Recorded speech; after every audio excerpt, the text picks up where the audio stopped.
Hello, my name is Luann, and I am going to show you how to cut a jicama. I got this in my Misfits box, and I've purchased it before at our local co-op. It's already been prepared, but now I have jicama of my own, so I decided I was going to chop it. So here is what it is like. This is how I've usually purchased it. It's usually in a plastic tub, and it's packed in water. Here's what I've done with I had another one. So here's what I've done when I was practicing how to cut it. And so now I have learned that what you need to do is, I'm going to put this down here on my cutting board, is you need to have a flat spot. Now, jicamas are very hard. They've got a very hard shell. Some people, I've discovered, just peel it, but there's still like strings inside of there. Now this, you need a sharp knife. This sharp knife is not very sharp. So what I have done was I've decided to use this knife. This knife is so small, but it is the best knife. So here you can see it peels off. Once you start, you can peel off the strings. Okay. Now,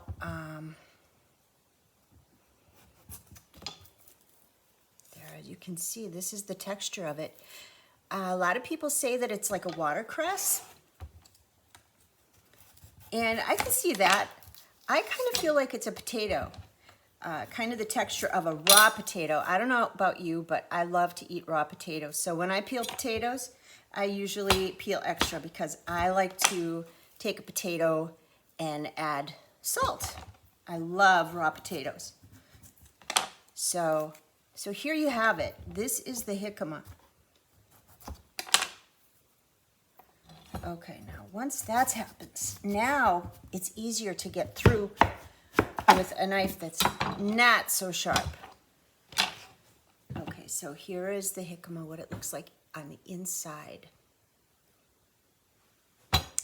You can see that it's kind of looks like a potato. And so here's what I do. I'll move all that off the board.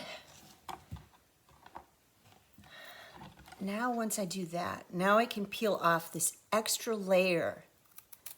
It's really fibrous. It's fibers inside of there, almost like linen fibers that holds it together. Woo! You have to be really careful. I'm kind of rushing it because I'm on a video. But there you have it. So now you take your knife and you can chop it into little pieces, little sticks, like a carrot stick. Now yesterday, what I did was I just tried to see if I could make jicama fries. Now, I don't know if you can hear it, but they are really crunchy and they are really good. What I've learned is they're made up of 80% water. So when I made my French fries, they were still really moist inside. They got crispy on the outside, but they were really still moist on the inside. So I wasn't too crazy about jicama fries. But what I've learned is they're from Mexico, and that they're usually served with chili powder on top and then lime. That's how they're usually served. And I tried that yesterday. I tried it with chili powder. It was really good. But what I did was I put it in really long so they got really crispy, almost like you have to dehydrate them to get the water out of them. So that's how I did that. And they worked out pretty good, really crunchy, but I don't know, I would probably prefer just using a potato or a sweet potato to make the fries with. But these are really good as a snack.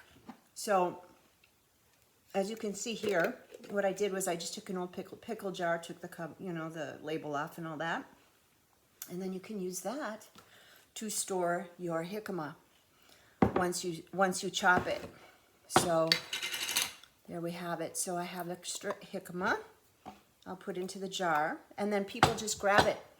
Now I don't have any hummus, but I'm thinking, what can I serve the jicama with? A lot of people, they cook it in their salads. They put it in their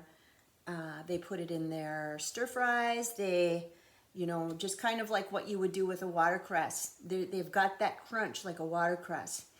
I think it would be great with just dipping in dressing, or also hummus. That's what I'm thinking. Adding this and using it with hummus, and then using that as a good snack. So that is my jicama experience. I really like it. I know that I've purchased it at the local co-op before as a grabbing snack. My son really loves jicama, and so I have purchased it before, and kind of expensive. But this way, now we know what to do with a jicama. And if you just need, kind of like you grab a carrot stick, you can grab jicama instead. Or you can just kind of make a concoction of both of them. That would be good too. So anyway, and here's the jicama. Here's jicama sticks. And also what people do, I have heard, is that you just make little jicama slices. So some people will make jicama slices just like this, and then use those. Some people put, meat on them. One person I know uses it with cheese, uses it to dip, because it is, as you can see, very firm. It's very firm. You can hear it. It's so good. It is so good. It's very refreshing. And I think it's really good for thirst, because it is 80% water, which is why they don't crisp up that well, and they stay crispy. So when you put these in the jar without water, they will dehydrate. All the water will evaporate. So that's why you need to add water. And I guess it lasts about 3 days in a jar. So I would imagine the water would grow bacteria. Now, probably could prevent that with adding lime or lemon inside. I haven't tried that. Maybe I'll try that. So anyway, here is jicama. That's how you cut it, and that's how you slice it, and a few ways on how to use it. So I am on my way to the store, and I'm going to get myself some hummus to eat with this jicama. So anyway, have a good day. See you next time. Bye-bye.